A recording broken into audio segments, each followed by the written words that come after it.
అందరికీ నమస్కారం. నా పేరు ధ్రువ.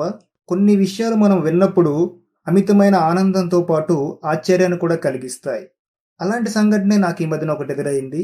మేమంతా ప్రేమగా, అభిమానంగా, గౌరవంగా సత్యం సార్ అని పిలుచుకునే డాక్టర్ నమలపూడి సత్యనారాయణ గారికి తెలుగువారి ప్రతిభను ప్రపంచ దేశాలకి చాటి చెప్తున్న తెలుగు బుక్ ఆఫ్ రికార్డ్స్ లో చోటు దక్కింది. ఇది నన్ను ఎంతగానో ఆనందపరిచింది, ఎంతగానో ఆశ్చర్యపరిచింది.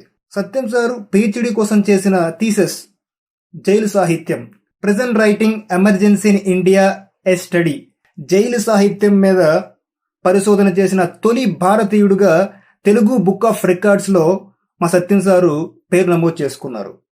మనకి లిమ్కా బుక్ ఆఫ్ రికార్డ్స్ తెలుసు, ఇండియా బుక్ ఆఫ్ రికార్డ్స్ తెలుసు, గిన్నీస్ బుక్ రికార్డ్స్ తెలుసు.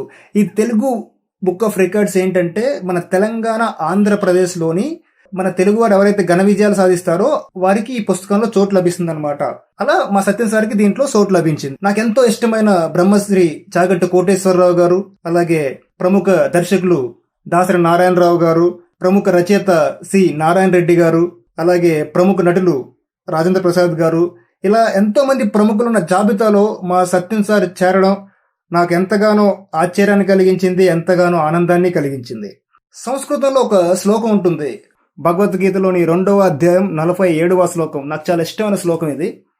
కర్మణ్యే వాధికారస్తే మా ఫలేషు కదాచన మా కర్మ ఫలహేతురుభ్యః మాతే సంగోస్త్వ కర్మణి. దీని అర్థం ఏంటంటే ఏ ప్రతిఫలమో ఆశించకుండా మన సంపూర్ణ శక్తితో ఒక పని చేయడం. ఈ శ్లోకం నేను చదువుతున్నప్పుడు నా మైండ్లో కొన్ని పేర్లు వస్తాయి. కొన్ని పేర్లలో సత్యం సార్ ఒకరు. డాక్టర్ నమలపూరి సత్యనారాయణ సార్ గారు మా ఎలిమెంటరీ స్కూల్ టీచర్. వీరితో పాటు డాక్టర్ గనియా ఢిల్లేశ్వరరావు గారు. వీళ్ళిద్దరూ నాలాంటి ఎంతో మంది విద్యార్థుల జీవితాల యొక్క దృష్టికోణాన్ని మార్చారు. అదే మా అదృష్టం. చిన్నతనంలోనే ఇలాంటి గొప్ప గురువులు దొరకడం అనేది నిజంగా మేమందరం చేసుకున్న అదృష్టం.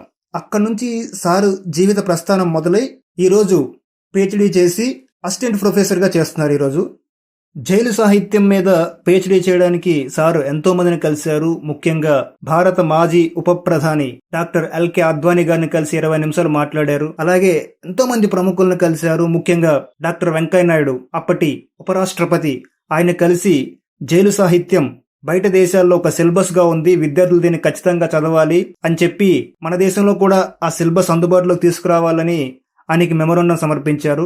ఆ పిహెచ్డి కోసం ఎంత కష్టపడ్డారో మనం అర్థం చేసుకోవచ్చు. భిన్నమైన రంగాల్లో మనం ప్రయాణించినప్పుడు విభిన్నమైన ఆటంకాలు ఏర్పడతాయి. వాటిని అధిగమించి ముందుకెళ్ళడం అనేది నిజంగా సాహసం అనే చెప్పాలి. నేను కూడా ఒక భిన్నమైన మార్గంలోనే ప్రయాణిస్తున్నాను.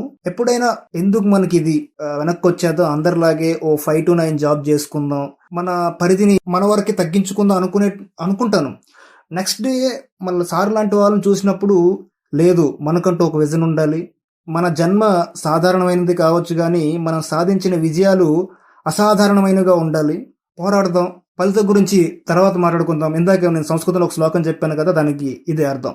మనం ఎంత చేయగలం అంత చేయగలం అని చెప్పి నన్ను నేను ఇన్స్పైర్ చేసుకుంటాను. ఎలాగంటే ఇప్పుడు మనకు ఒక కారు ఉందనుకోండి, ఎగ్జాంపుల్కి కారు హెడ్ లైట్స్ అనేవి మనం గమ్యం స్టార్ట్ చేసిన నుంచి ఎండ్ దాకా లైట్ పడదండి. మన కారుతో పాటు ప్రయాణిస్తున్నప్పుడు ఆ లైట్ కూడా అలా ప్రయాణిస్తుంది కాబట్టి మనం గమ్యాన్ని చేరుతాం. బికాస్ ఆఫ్ హెడ్లైట్స్ లేకపోతే మన ప్రయాణం అనేది అంత సాఫీగా సాగదు. మేబీ యాక్సిడెంట్స్ కూడా అవ్వచ్చు. ఆ హెడ్లైట్స్ ఏవైతే ఉంటాయో అవి స్ఫూర్తి. నాలాంటి వాళ్ళకి సత్యం సార్ లాంటి వారు స్ఫూర్తి. మరి సత్యం సార్కి ఎవరు స్ఫూర్తి? స్వామి వివేకానంద, డాక్టర్ అబ్దుల్ కలాం. సార్కి నరాల్లో స్వామి వివేకానంద ఉంటారు. వాళ్ళ అబ్బాయికి కూడా వివేకవర్ధనే పేరు పెట్టుకున్నారు. అలాగే స్వామి వివేకానంద, డాక్టర్ అబ్దుల్ కలాం గారి యొక్క స్ఫూర్తిని విగ్రహాల రూపంలో ముందుకు తీసుకెళ్తా ఉన్నారు. వాళ్ళ సొంతూరులో అయితేనేమి, చుట్టుపక్కల గ్రామాల్లో అయితేనేమి అదొక మోటివేషన్ గా ముందుకు తీసుకెళ్తున్నారు. అదొక గొప్ప కార్యక్రమం, గొప్ప ఆలోచన. సత్యం సార్ యొక్క ఆలోచన, విజన్ ఎలా ఉంటుందో నాకు ఒక 2 సంఘటనలు నన్ను చాలా ఆశ్చర్యపరుస్తాయి, చెప్తాను మీకు. ఒకసారి ఆంధ్రజ్యోతి అనుకుంటా ఒక చిన్న ఆర్టికల్ వచ్చింది పర్యావరణ పరిరక్షణ మీద. అది నేను ఒకసారి చదివాను ఆర్టికల్. ఇప్పటికీ దానిలో నాకు గుర్తుంది. ఏంటంటే మనమే తప్పులు చేసేసి, మనమే పర్యావరణం నాశనం చేసేసి, మనమే పర్యావరణ పరిరక్షణ ఎలా చేయాలని మళ్ళీ ఆలోచిస్తాం. ఆ లైన్ విన్నప్పుడు సార్ యొక్క ఆలోచన విధానం ఎంత గొప్పదో నాకు అర్థమైంది. సార్ విజన్ గురించి వస్తే, డాక్టర్ అబ్దుల్ కలాం చనిపోయిన తర్వాత అబ్దుల్ కలాం గారి జన్మదినం రోజు స్టూడెంట్ డేగా ప్రకటించమని ఒక మోటో తీసుకొచ్చారు.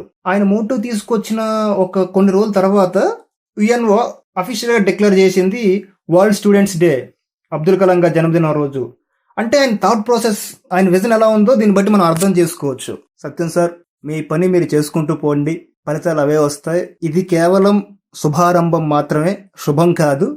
సో మీరు జీవితంలో ఇంకా ఎన్నో సాధిస్తారు, ఎన్నో సాధించాలని మనస్ఫూర్తిగా కోరుకుంటున్నాను. మీరు సాధించిన విజయాలు ఎంతో ఆనందపడతాను, గర్వపడతాను, స్ఫూర్తిగా తీసుకుంటాను. నేనే కాదు, మీ విద్యార్థులంతా తీసుకుంటాం. నాకున్న తెలివి మేరకు, నాకున్న జ్ఞానం మేరకు నేను సత్యం సార్ గురించి మాట్లాడాను. ఏమైనా తప్పులుంటే క్షమించండి. సత్యం సార్ గురించి మాట్లాడాలంటే ఎంతసేపు అయినా మాట్లాడవచ్చు. ఎన్నో మెమరీస్ ఉన్నాయి. ఆయన ప్రయాణం ఎంతో స్ఫూర్తిదాయకం. ఇలాగే మీ జర్నీ అద్భుతంగా, అమోఘంగా సాగాలని అనుకుంటాను సార్. నేను చెప్పిన 4 మాటలు ఎంతో ఓపికగా విన్నందుకు ధన్యవాదాలు తెలియజేస్తూ జై హింద్, జై భారత్.